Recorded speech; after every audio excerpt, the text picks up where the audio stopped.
este video vamos a dar una biografía del muy famoso Conde San Germán, que ha sido presentado en muchas ocasiones como uno de los personajes más interesantes de los últimos siglos por sus aportes a la metafísica universal. Él está presentado en un libro llamado Metafísica 4 en 1 por la metafísica venezolana Connie Méndez, quien hace un especial énfasis en la importancia que tiene este personaje dentro de las jerarquías celestiales a fin de ayudar a la evolución espiritual no solo de Latinoamérica sino de toda la humanidad. Así pues que la señora Connie Méndez, ya mencionada, trae una pequeña biografía de este personaje y vamos a leerla a continuación. Dice lo siguiente: muchísimo se ha escrito sobre el fabuloso, enigmático, misterioso Conde San Germán, llamado el hombre maravilla entre comillas, y que llenó el escenario europeo en los siglos XVII y XVIII. Añade: los archivos oficiales, papeles de Estado y asuntos extranjeros de toda Europa contienen copiosas menciones del conde entre comillas, y después de su desaparición surgieron numerosas novelas y memorias entre comillas, las primeras inspiradas por el prodigioso personaje, entre los cuales se destacan como las más famosas Zanoni de Bulwer-Lytton, el conde de Montecristo de Dumas padre y la Pimpinela de la Escarlata de la baronesa Orsi.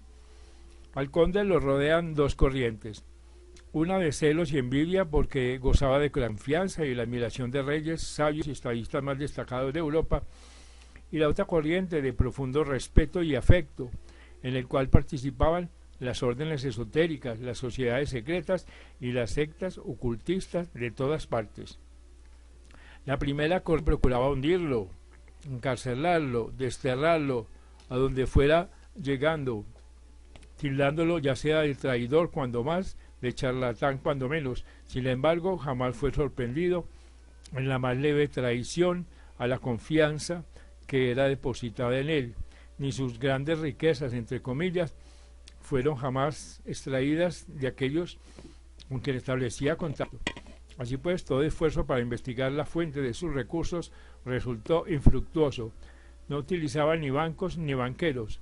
Sin embargo, se movía en una esfera de crédito ilimitado que jamás fue puesto en dudas por otros ni abusado por él mismo. Los intentos de apresarlo fracasaron siempre. El conde se deslizaba y desaparecía misteriosamente para reaparecer de inmediato en un país diferente. Los escritos que surgieron más tarde y que aún existen no logran explicar una sola palabra de los enigmas y misterios tocantes al conde, ya que todo está basado en conjeturas, suposiciones, opiniones de la conciencia humana, sin un ápice de conocimientos esotéricos o espirituales.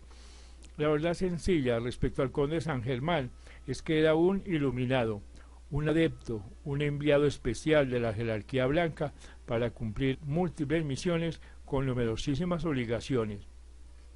La historia repite a ciegas que nació el 28 de mayo de 1696 y era hijo del último soberano de Transilvania, Ferenc II Rakowski, y la princesa Carlota Amadea de Hesse, en el castillo Rákóczi en los montes Cárpatos. Perseguido por Carlos VI, quien lo destronó, Ferenc II quiso proteger a su hijo, el príncipe Rákóczi, y después de haber hecho circular la falsa noticia de la muerte del pequeño, lo envió a sus dependencias de Florencia al cuidado de Gian Gastone, el último de los Medici. Así que el príncipe era un mozo muy inteligente y adelantado espiritualmente. A los 14 años se destacó en el movimiento francmasónico italiano, durante el tiempo en que seguía estudio en la Universidad de Siena. Su padre era un patriota muy querido por su pueblo, pero fue desterrado en Rodostó, Turquía, donde fue rodeado por una pequeña corte hasta que murió en 1735. El príncipe acudió al lecho de muerte de su padre y luego fue enviado por el sultán en misión diplomática a Transilvania. Poco se sabe sobre el príncipe durante esos años.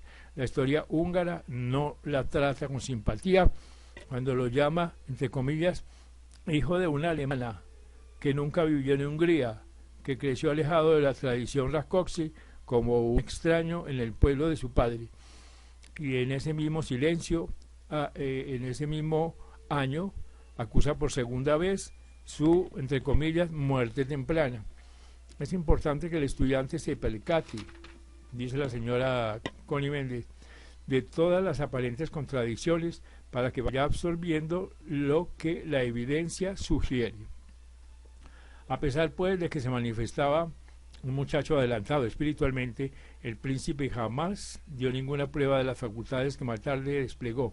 Sin embargo, en el año 35, a la muerte de su padre, cuando lo iba a reclamar el pueblo y la corte de Hungría, comienzan ciertos manejos extraños que pronto iba a dar que hablar y sin explicación posible para los testigos. Por ejemplo, en los mismos momentos en que muere Ferenc II, su hijo, el príncipe Rákóczi, es visto en Holanda, estableciendo contacto con Sir Loan Rosacruz prominente y presidente de la Royal Society en Londres.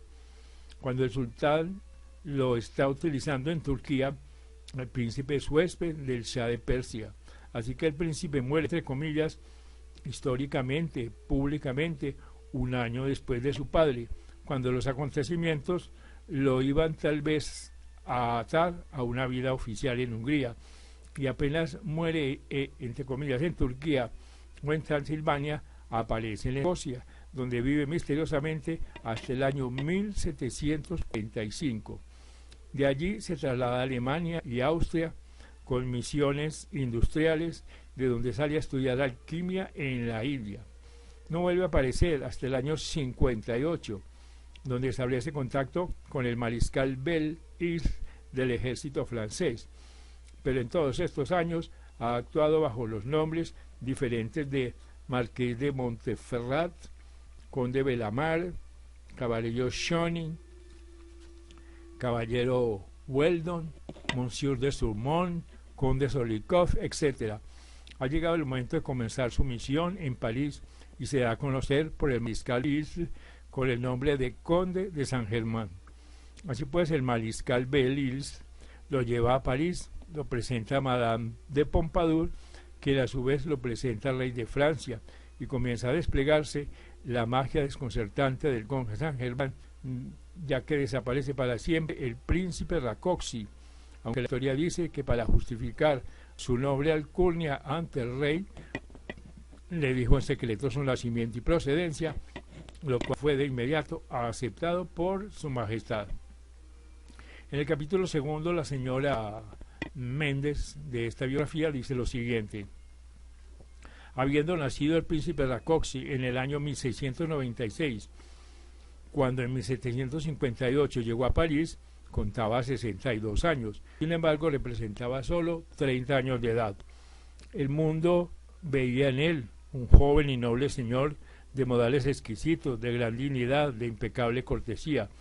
Su porte era militar, delgado, de mediana contextura. Su cuerpo era asombrosamente bien formado, sus manos delicadas, sus pies pequeños, sus movimientos elegantes, su cabello era oscuro y fino, sus ojos pardos. Una de sus biógrafas, la condesa Ademar, no se cansaba en ponderar y decir que tenía unos ojos muy hermosos. Todo en él revelaba perteneciente a una muy antigua y noble familia, vestía sobriamente, de corte impecable y de las mejores telas. Siempre llevaba medias de finísima seda. El conde Saint-Germain presentaba la invariable compostura, la conducta, el refinamiento, la cultura que caracteriza a los nobles de rango y de educación. Todo esto unido a una fascinante conversación, una versatilidad para cambiar de tono y de tema, que le hacían siempre refrescante, inesperado e inagotable. Daba la impresión de haber viajado por el mundo entero, y sobre todo de haber asistido personalmente a todo cuanto ha existido en nuestro planeta. El conde pues era sin duda un acabado diplomático, un genio artístico, un excelente músico y compositor que ejecutaba el piano con maestría, que en el violín rivalizaba con Paganini y que cantaba con una lindísima voz de barítono, pintaba y esculpía con el más grande y al parecer vivía eternamente, ya que por admisión propia su descubrimiento de un lic especial le había mantenido vivo durante 2000 años, o al menos eso era lo que se decía. En Londres, en la casa Walsh de Catherine Street, en el año 1740, el conde publicó varias composiciones. Conocemos solo una, un aria de su pequeña ópera, La pérfida inconstancia, compuesta en el estilo rococó del siglo XVIII, muy bonito, muy florido. Al final damos la dirección donde se puede encargar el disco de esta pieza, que tiene además de atractivo y la corroboración de comenzar con las notas tonales del adepto maestro ascendido San Germán de la quinta octava del teclado. Y agrega la siguiente. Vamos a aclarar de una vez la razón del nombre que escogió este adepto para figurar en aquella misión. Por supuesto, no cabe duda alguna que para que un hombre inteligente pudiera introducirse en la corte más brillante de Europa, le era indispensable un bonito nombre, un título nobiliario, francés con preferencia y de auténtico. Esto último tenía que ser a prueba de investigaciones. Corre el dato de que los dominios de Ferenc Rakowski en Italia se llamaban de San Germán. No podemos asegurarlo ni tampoco comprobarlo, pero algo de eso hay sin duda, ya que los maestros, teniendo el privilegio de mirar desde el pasado más remoto hasta el futuro más distante, cuando tienen que interferir personalmente, lo hacen ya equipados con toda la preparación necesaria. Su tarjeta de visita pues tenía que abrirle desde las puertas soberanas de las cortes hasta las más herméticas de las organizaciones espirituales que tienen, entre comillas, ojos para ver y oídos para escuchar. Así que el conde San Germán, como ya hemos visto, entraba y salía de todas partes a su propio gusto. Habla en el idioma esotérico de todas las sectas, o sea, que como un iniciado, y es en alto grado francmasónico, Sanctus. Le habla a las religiones cristianas y germánicas, a la fraternidad en la consigna de todos los ocultistas. Al introducirse en la minería francesa, donde inició a Diderot, anunció que era, entre comillas, el más antiguo de todos los órdenes, por no decir que había sido el propio fundador de la orden. Así que el maestro San Germán no tuvo necesidad de elegir otro nombre para continuar en sus misiones para los humanos, ya que paulatinamente ese nombre se iba transformando de acuerdo con el cambio de las conciencias espirituales, de, entre comillas, miembro de la fraternidad blanca a hermano. Señora Connie Méndez, no estamos suponiendo o inventando cuando dejamos sentado que el príncipe Rákóczi y el conde San Germán eran una misma persona. La comprobación la dieron los maestros cuando a través de la Sociedad Teosófica, fundada por los maestros Moria y Kuthumi, vino la siguiente comunicación por boca de el tibetano, adepto de la Hermandad Blanca, casi un siglo después de la muerte, entre comillas, del conde San Germán. Dice entre comillas: el maestro que se ocupa especialmente del futuro desarrollo de Europa y despliegue mental de América es el maestro Rákóczi. Es húngaro y tiene su morada en los Montes Cárpatos, habiendo sido en un momento dado una figura muy conocida en la corte húngara. También se ocuparon mucho de él cuando fue el conde San Germán. En la logia de la Fraternidad Blanca se le llama usualmente el conde, entre comillas, y en América actúa como administrador general en los planes de los hermanos mayores. Puede decirse que actúa como encargado de llevar a la práctica en el plano físico los planes de Cristo. Para todo el que sepa leer entre líneas, esta comunicación habla claro, pero como estamos para aclarar enigmas, haremos notar dos puntos, comillas, el despliegue mental de América. Esto se refiere al principio del mentalismo, que aunque fue dado por Hermes Trismegisto, no se le dio importancia capital, que encierra hasta que Mary Baker Eddy, fundadora de la ciencia cristiana, comenzó a divulgarlo. Ella fue el anuncio de la era venidera, era de la mujer a fines del siglo XIX, exponente del principio mental que rige en esta era. La comunicación, pues, habla del maestro Rakoczy en tiempo presente y presente en el planeta, a pesar de que históricamente había muerte, comillas.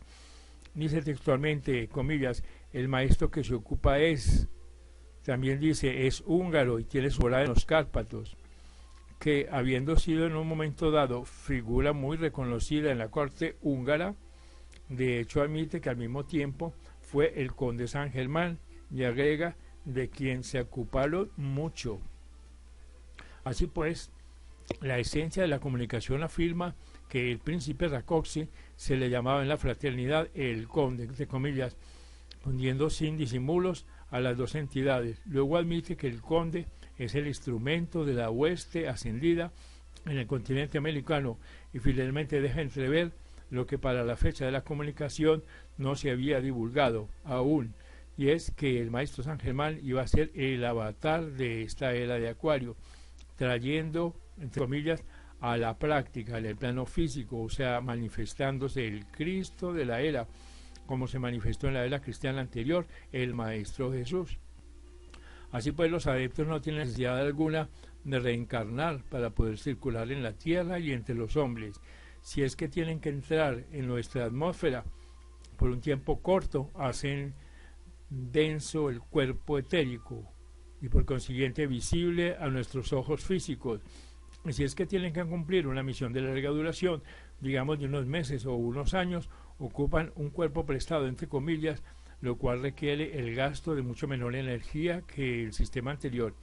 Es totalmente impráctico renacer de un vientre de mujer, volviendo con la conciencia envuelta y sin memoria, además de tener que esperar tantos años para alcanzar la vida adulta y poder cumplir una misión de altura.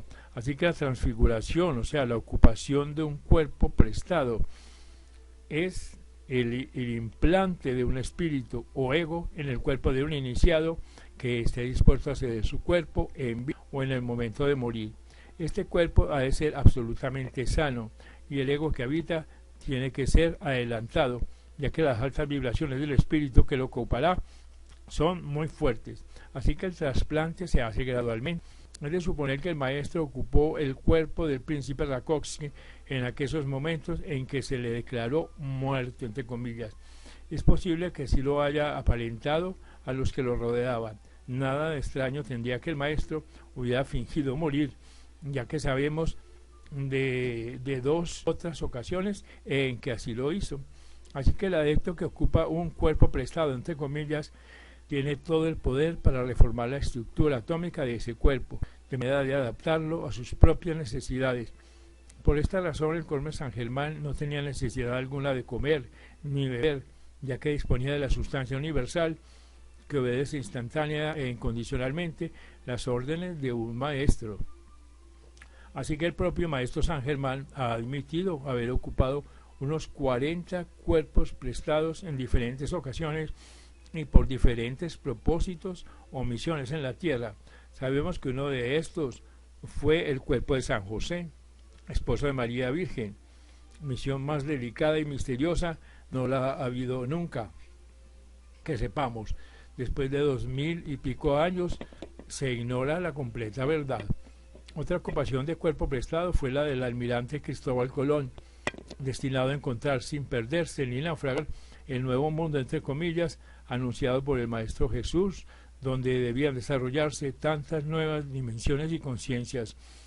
Sabemos por un antepasado de esta autora, íntimo amigo, compañero de viajes de Colón, que eran ocultistas los dos, lo cual da margen para deducir que poseían los dos un grado avanzado de conocimiento y que Colón podía muy bien haber prestado su cuerpo al adepto que lo llevó al éxito en sus viajes, al mismo tiempo que cumplía los planes de la jerarquía blanca, como atestiguan los archivos planetarios de Royal Teton de Norteamérica y de Machu Picchu en Sudamérica.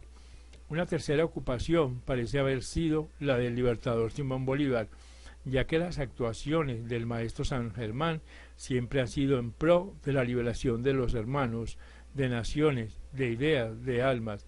Esta hazaña de Bolívar, con toda la gloria y la importancia que se le da y que merece, no ha sido aceptada en toda su magnitud. Escalar los picos nevados de la cordillera de los Andes, sin caminos, libertar sin armas ni soldados de escuela, fueron una serie de milagros característicos del conde San Germán y del maestro San Germán. En el capítulo 3, dice la señora Connie Méndez, asombraba a todo el mundo la memoria extraordinaria del conde San Germán. Repetía páginas enteras después de una sola ojeada. Hablaba sin acento alguno el alemán, el inglés, el italiano, el portugués, el español, el francés, el griego, el latín, el árabe, el chino, el hebreo, el caldeo, el sirio, el sánscrito y muchos dialectos orientales. Leía el cuneiforme babilónico y los jeroglíficos egipcios, todos con absoluta maestría. El conde pues era ambidiestro, podía escribir con ambas manos a la vez. Las dos mitades de su cerebro eran independientes, ya que con una mano podía escribir un soneto y con la otra una carta de amor.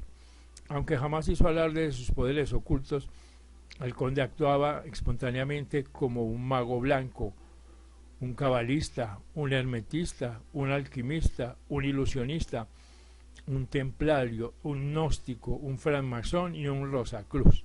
Era clarividente, clariaudiente, viajaba astralmente, esotéricamente, cósmicamente. A veces no se lo veía en 3 días, entraba en un trance profundo sin despertar. Esto podía ocurrirle en casa ajena o en la suya propia.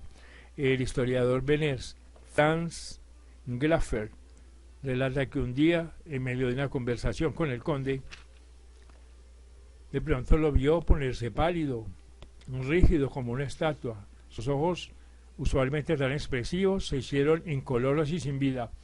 Al rato se le animó, se puso de pie, hizo un gesto de despedida. Con la mano exclamó en alemán: «Me voy, me verán una vez más mañana. Se me necesita en Constantinopla, luego en Inglaterra.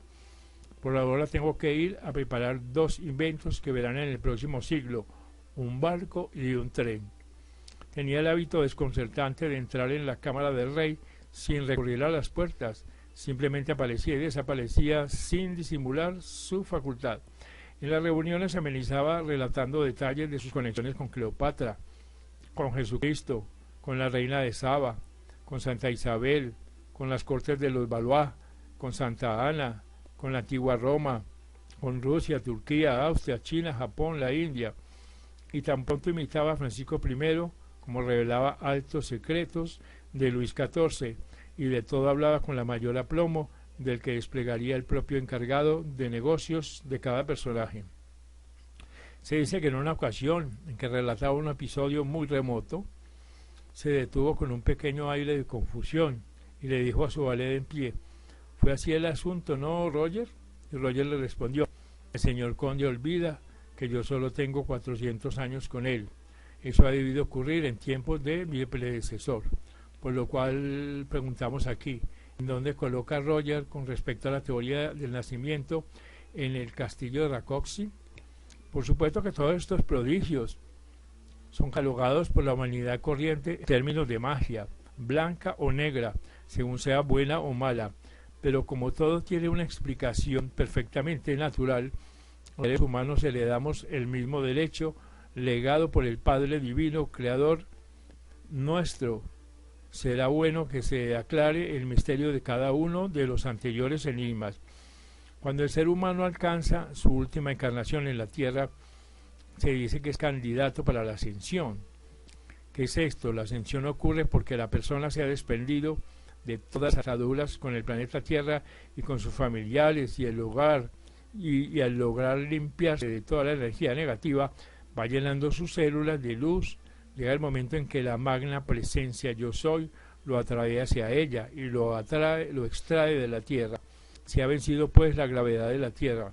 En ese momento el individuo tiene la oportunidad de escoger la gloria o continuar ayudando a sus hermanos humanos. Es el momento en que el subconsciente vacía su contenido y el ego recuerda todas sus encarnaciones pasadas sin sufrir molestia alguna. Además recupera todas sus habilidades adquiridas y todos los idiomas que habló a todo lo largo de su corriente de vida. Puede disponer de sus tesoros en el cielo, entre comillas, o sea, de todo lo que contiene su cuerpo de causa, donde está toda la memoria de lo que ha vivido. Pero si el ego prefiere ascender a gloria, debe entregar todo lo acumulado para bien de la humanidad. Así que la memoria extraordinaria, entre comillas, no es pues sino la facultad natural de mirar hacia atrás y leer como en un libro o ver como en una película lo que venga en gana en el pasado, sin el velo de la ilusión, sin el velo de Maya. El ser ambidiestro no es otra cosa que el haber sido zurdo en otras vidas. Es una habilidad adquirida y por lo tanto el individuo puede escribir con ambas manos. La facultad de aparecer y desaparecer sin recurrir a las puertas es condición de los cuerpos, astral y etérico. El saber proyectarlos fuera del cuerpo físico se puede lograr con estudio y práctica. En vida del cuerpo físico, este se deja dormido en un lecho mientras se viaja, entre comillas.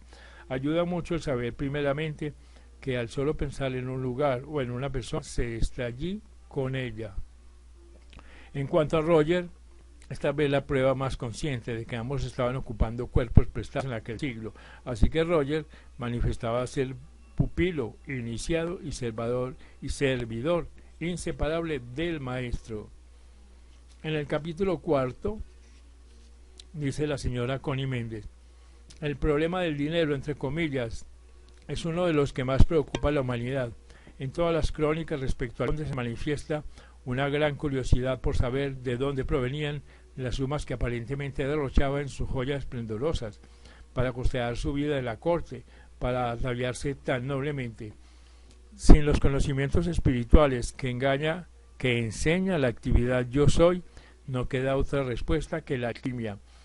El mundo le, entre comillas, plantó la chapa de alquimista y no buscó más. Así que la ley de correspondencia dice que como es abajo, es arriba y viceversa.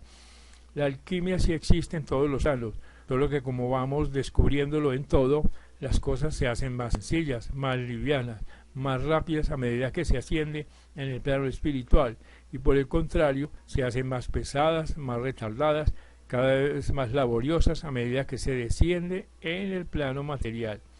Así pues, la transformación de los metales en oro es idéntica a la transmutación de la energía en el plano mental y espiritual. Se trata simplemente de reconvertir las formas e imágenes mentales negativas, destructivas, en el, entre comillas, oro puro de las virtudes que nos pertenecen en el plano del yo soy. Cicerón dijo que la filosofía es el conocimiento de las cosas divinas y humanas y de las causas y principios. Aplíquese esta dualidad a la idea de la piedra filosofal, entre comillas, que transmuta los metales en oro, y se verá muy claro que no se trata sino de un estado de cosas totalmente abstracto, nada físico. Así que la piedra, entre comillas, sabemos en metafísica que la fe, y filosofía, entre comillas, es la sabiduría pura, exacta, el filo de la navaja. La alquimia es pues primero espiritual y muy final material, pero no se puede aprender de abajo para arriba. El que sabe transmutar la energía por medio de la llama violeta primero y luego por medio de las demás llamas ha encontrado la piedra filosofal y irá transmutando la acumulación de energía que le impide manifestar el oro, entre comillas, de la abundancia en la vida. Y agrega la señora Méndez: generalmente los alquimistas eran seres muy sabios, muy versados en las ciencias más ocultas. Los signos cabalísticos que empleaban eran fórmulas y ecuaciones muy profundas. Sus jeringonzas eran tapadijos para que los neófitos no se pudieran experimentar con sustancias peligrosas, ya que los curiosos leen y le dan una interpretación totalmente errada a lo que leen, sobre todo lo espiritual, porque solo hacen caso de la letra muerta. En verdad que ante los propios ojos de Jacques Casanova de Saint-Gally, el conde tomó una moneda de 2 centavos, la expuso a cierta llama hasta que la volvió roja, y cuando se hubo enfriado, se la entregó a Casanova. Tan grande fue el asombro de éste al constatar que era oro puro, que expresó la duda que San Germán hubiera tal vez cambiado una moneda por otra. El conde simplemente le contestó: en duda de mis conocimientos, no merece hablar conmigo, y le mostró la puerta. Para un ser de la talla del conde San Germán existen todas las posibilidades. Un iniciado, un adepto, un maestro de esa magnitud no encuentra dificultad alguna para transformar un centavo en pieza de oro, cuando solo tiene que alargar la mano y extraer del aire el oro que le sea menester. Esta verdad no la puede ni creer ni comprender sino aquel que se haya percatado del principio del mentalismo hasta el punto de hacer conciencia de él, por haber sido totalmente ignorado hasta el siglo pasado, en que el mundo se llenó de alquimistas que buscaban oro por el camino fácil, ignorando pues la verdad. Ya estamos en el peldaño en que muchos van a realizar el hecho de que si se visualizaban en plena llama dorada, bajando de la presencia y sintiendo gratitud por ello, no tardarán en precipitar toda la sustancia que les sea necesaria. Este es el paso en la alquimia espiritual y no puede fallar. Hay que aclarar un punto vital, sin el cual no actúa la alquimia espiritual, y es que la presencia yo soy no puede hacer descender su sustancia dorada al ego inferior, a menos que el canal se encuentre limpio. Limpio significa no entorpecido por la amargura. Esta amargura forma las críticas, la chismografía, la mala voluntad, el rencor, el recuerdo constante de los males pasados y de las emociones violentas. La forma más práctica de lograr un ánimo ecuánime en todo momento es el de esforzarse para no dejarse afectar por ninguna circunstancia lastimosa o que impaciente.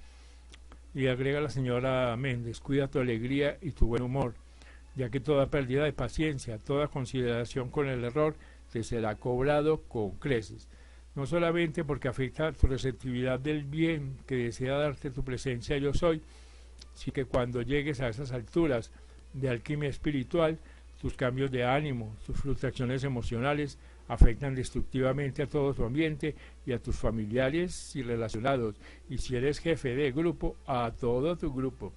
Que para evitar este peligro es mejor no asistir donde estén ocurriendo cosas tristes, negativas o dramáticas. Ya la persona que se halla en esta octava no es menester que visite enfermos o que haga paces colocando las manos o que contacte directamente ninguna especie de problema. Su tratamiento universal de yo llega a todas las latitudes. Su tratamiento tiene que ser a distancia, porque muchas veces el practicante encontrará que sus vibraciones son demasiado fuertes para el enfermo. Así pues, este es otra parte de la biografía del conde San Germán. Agrega la señora Connie Méndez: el landgrave Carlos de Hesse-Kassel, duque de Schelling, emparentado con el príncipe Rákóczi por la madre de este, la princesa de Hesse, era un ocultista muy adelantado, íntimo amigo del conde, y tal vez el único que conocía toda la verdad respecto a él. La muerte del conde San Germán en el castillo del duque Carlos, en Suecia, el 27 de febrero de 1784, es tan falsa como el nacimiento en Transilvania, pero no era la primera vez que el maestro desaparecía de la circulación sin dejar tumba ni lápida, como veremos más adelante. Por algo dijo Voltaire en una carta a Federico el Grande, comillas: el conde San Germán es el hombre que nunca muere y que todo lo sabe. El duque Carlos quemó todos los papeles del conde después que éste desapareció, quedando únicamente el manuscrito de la muy santa Trinosofía, único libro que dejó escrito el conde San Germán. Intrigada, Madame Blavatsky, 2 siglos después, hizo un comentario en la Sociedad Teosófica. Comillas: no es absurdo que un hombre de la notoriedad de San Germán haya sido enterrado sin pompas ni ceremonia, sin supervisión oficial, sin el registro oficial que siempre interviene en los funerales de los hombres de rango. ¿Dónde están estos datos? No existe ni un papel que los contenga. Añádese que a esta negativa que el conde ha sido visto muchas veces después del año 1784, en una conferencia privada muy importante con la reina Catalina de Rusia en el año 1785. Se le apareció a la princesa Lamballe, momento antes de ser decapitada, se le apareció a Jean du Barry, la amante del rey, también en los momentos que esperaba en el patíbulo. En los días de terror, en 1793, el conde de Chalons dijo haber conversado con San Germán en 1788 en la plaza San Marcos en Venecia, la noche antes de que él partiera para Francia. Así que en el siglo presente, por los años 1920, el obispo Lidbetter de la Iglesia Católica Liberal, paseando en Roma, se encontró con el maestro San Germán, vestido como cualquier caballero italiano, y conversaron por más de una hora en dicha ciudad. En los libros de la San Germán Foundation, titulados Misterios develados entre comillas y la mágica presencia, hay múltiples ocasiones en que el maestro apareció, desapareció, convivió y conversó y enseñó a los altos personajes de la mencionada fundación. Hasta hace poco, muchos videntes aseguran haber visto al maestro San Germán en sus visiones psíquicas, pero hace algún tiempo que nadie lo ha vuelto a ver. Esto es porque le fue ofrecida una nueva ascensión en un plano mayor, donde goza de mucha más libertad para sus funciones de avatar de la era.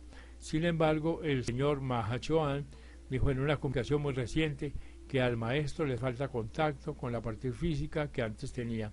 Así pues, la llama violeta, que antiguamente era desconocida, ahora forma parte de nuestra enseñanza, porque el maestro la ha traído como regalo suyo al planeta Tierra, y esta llama era exclusivamente aplicada a los egos que estaban a punto de ascender, o sea, en los retiros espirituales a los iniciados.